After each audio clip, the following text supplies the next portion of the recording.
Chapter 7. The Stapletons of Merripit House.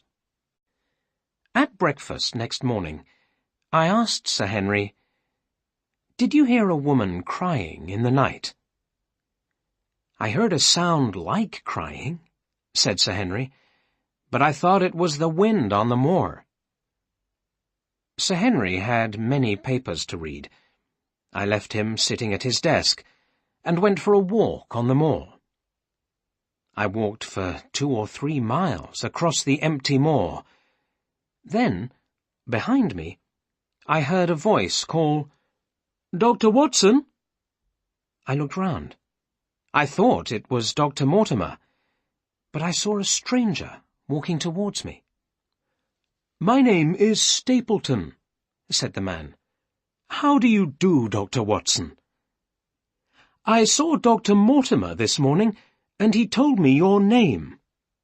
I have heard about you.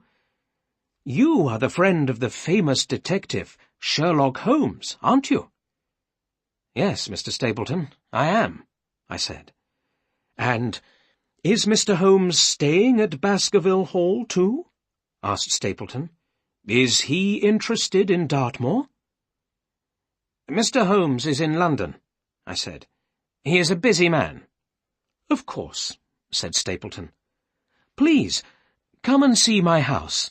It's very near here. I live with my sister." Stapleton led me along a narrow path across a wide, flat part of the moor. The land around us was a strange green colour. We walked towards a hill of grey rock.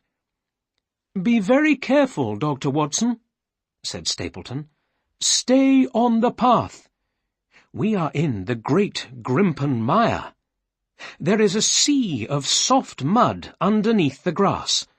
If you fall in, you will never get out again." "Thank you for telling me," I said. "But why do you live here?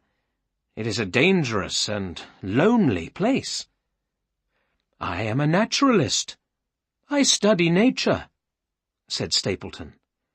"There are many interesting flowers and birds on the Great Grimpen Mire, and there are some unusual animals on Dartmoor."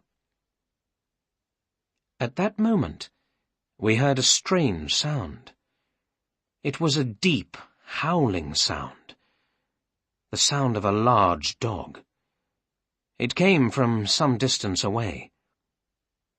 "Stapleton, is that the sound of a dog?" I asked. "It is only the sound of the wind," said Stapleton. "The wind blows through the rocks and makes strange sounds. But here is my house, Merripit House on the moor." He pointed to the long, low farmhouse which we could see near the hill. "And my sister is coming to meet us." Miss Stapleton was a very attractive woman. She was slim and tall, with beautiful dark eyes. I thought she looked very different from her brother. She had dark hair, but her brother had fair hair. They were both about 30 years old. Stapleton looked a little older. He was a small, thin, clean-shaven man, with a long face. "How do you do, Miss Stapleton?" I said. "Your brother has told me about the Great Grimpen Mire and the unusual flowers and birds. Did you hear that strange sound a moment ago? Does the wind often make this sound?" "I heard nothing," Miss Stapleton said quickly. She looked at her brother, and I saw fear in her eyes. Her brother looked at her angrily. "Let us show Dr. Watson our house," he said. I stayed for a short time. Stapleton showed me his collection of flowers and butterflies. "I will come to Baskerville Hall to visit Sir Henry this afternoon," said Stapleton. "Will you tell him?" "Of course," I replied. "Now, if you will excuse me, I must go back to Baskerville Hall. I hope to see you again soon." "Stay on the path," said Stapleton. Remember the great Grimpen Mire. Many men have died in it." Miss Stapleton walked outside with me. She spoke quickly, in a quiet voice. "Dr. Watson, I want to tell you about the strange sound you heard. The people here say that it is the sound of the Hound of the Baskervilles. They say it killed Sir Charles, and now it will kill Sir Henry.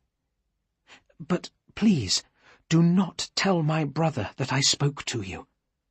Now, go back to London. Go back today." She went into the house quickly. I walked along the narrow path slowly, thinking about what she had said.